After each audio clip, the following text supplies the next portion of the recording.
സുഗമോ ദേവി സീരിയലിൻ്റെ ഏറ്റവും പുതിയ പ്രൊമോ റിവ്യൂയിലേക്ക് എല്ലാ കൂട്ടുകാർക്കും സ്വാഗതം. നന്ദനെ കാണാനില്ലാത്ത ഈ സാഹചര്യത്തിൽ പോലീസ് കേസ് കൊടുത്തിട്ടുണ്ട്. പോലീസ് വന്ന് തെളിവെടുത്തൊക്കെ പോയി. എങ്കിലും അവരെ പൂർണ്ണമായിട്ടും വിശ്വസിക്കാൻ ദേവിയെയും കൊണ്ടാകുന്നില്ല. നന്ദൻ്റെ കാര്യമായതുകൊണ്ട് തന്നെ റിസ്ക് എടുക്കാനും പറ്റാത്തത് കൊണ്ട് എസ്തപ്പാനെ കണ്ട് കാര്യങ്ങളൊക്കെ പറയുന്നു. എത്രയും പെട്ടെന്ന് നന്ദനെ കണ്ടെത്തി തരണമെന്ന് ഒരു അപേക്ഷയുമായിട്ടാണ് ദേവിക എസ്തപ്പാനെ കാണാൻ പോകുന്നത്. അപ്പം മോള് വിഷമിക്കേണ്ട, എത്രയും പെട്ടെന്ന് നന്ദനെ കണ്ടെത്തി മോളുടെ മുമ്പിൽ കൂട്ടിക്കൊണ്ടുവരാമെന്ന് ഈ എസ്തപ്പാൻ ചേട്ടനല്ലേ വാക്ക് പറയുന്നത്. മോക്കൊരാവശ്യം വന്നപ്പോൾ എന്നെ തന്നെ തേടി വന്നില്ലേ, അതിൽ തന്നെ എനിക്ക് ഒരുപാട് സന്തോഷമുണ്ട് എന്നൊക്കെ പറഞ്ഞ് ദേവികയെ സമാധാനിപ്പിക്കുന്നു. അതൊക്കെ കേട്ടിട്ട് മുരളിക്ക് വിശ്വസിക്കണോ വേണ്ടയോ, എസ്തപ്പാനെയും കൊണ്ട് കണ്ടെത്താനാകുമോ ഇല്ലയോ എന്നൊക്കെ ഉള്ളൊരു സംശയത്തിൽ നിൽക്കുവാണ്. അതേസമയം ചന്ദ്രോത്തേക്ക് എത്തുന്ന ദേവികയെയും അതുപോലെ ഹരിസാറിനോടും ഇത്തിരി ഹാർഷായിട്ട് തന്നെയാണ് പ്രഭാവതി സംസാരിക്കുന്നത്. നന്ദനെ കാണാനില്ലാത്ത ഈ ഒരു സാഹചര്യത്തിൽ പ്രഭാവതിയുടെ ആ ഒരു സമാധാനം നഷ്ടമായതിൻ്റെ പുറത്ത് പറയുവാണ്, ഒരു MLA യുടെ ഭർത്താവിനെ കാണാതായ ഇങ്ങനെയാണോ പോലീസായാലും മറ്റുള്ളവരായാലും കണ്ടെത്താൻ ശ്രമം നടത്തേണ്ടത്? എന്തായാലും ഇത് ശരിയാണെന്ന് എനിക്ക് തോന്നുന്നില്ല. ഇങ്ങനെ കേസന്വേഷണം കൊണ്ട് നടന്നു കഴിഞ്ഞാൽ നന്ദനെ കണ്ടെത്താൻ പറ്റുമെന്ന് എനിക്ക് തോന്നുന്നില്ല എന്നൊക്കെ പറയുമ്പം ഹരിസാറ് പറയുന്നുണ്ട്, പ്രഭ തനിക്ക് ഞാനൊരു വാക്ക് തന്നിട്ടുണ്ട്, എത്രയും പെട്ടെന്ന് നന്ദനെ തൻ്റെ മുമ്പിൽ എത്തിച്ചേക്കാം. ഈ ഒരു കാണാതാകലിൻ്റെ പിന്നിൽ മറ്റെന്തെങ്കിലും അജണ്ടയുണ്ടോ എന്നുള്ള കാര്യവും ഞാൻ കണ്ടെത്തിക്കോളാം എന്ന് പറയുന്നു.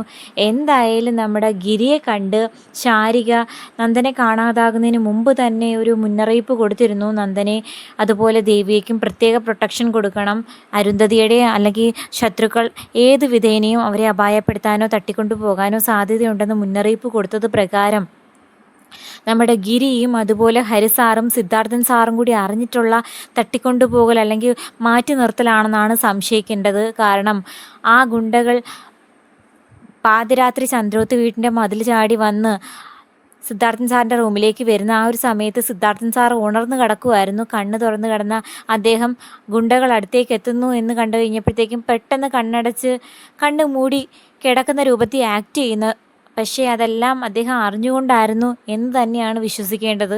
അതായത് നന്ദനെ കാണാതായതിൻ്റെ പിന്നിൽ നമ്മുടെ ഹരിസാറും അതുപോലെ സിദ്ധാർത്ഥനും ഗിരിയും കൂടി ചേർന്ന് നടത്തുന്ന ഒരു നാടകമാണിത്. പിന്നിലുള്ള ശത്രുക്കളുടെ അജണ്ട എന്താണ്, അവരുദ്ദേശിക്കുന്നത് എന്തുകൊണ്ടാണ്? എന്തായാലും ഋഷിക്ക് ആപത്ത് സംഭവിച്ചതായി ഹരിസാർ വിശ്വസിക്കുന്നതേ ഇല്ല.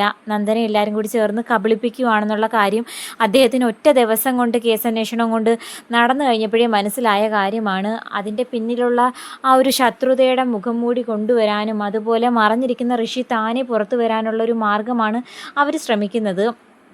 ഇതിനിടയ്ക്ക് CP ആണെങ്കിൽ ഋഷി പറഞ്ഞത് പ്രകാരം നന്ദനെ കൂട്ടിക്കൊണ്ടുവരാനായി നന്ദനെ ഗുണ്ടകൾ തട്ടിക്കൊണ്ടുപോയ ആ ഒരു സ്ഥലത്തേക്ക് പോകുമായിരുന്നു.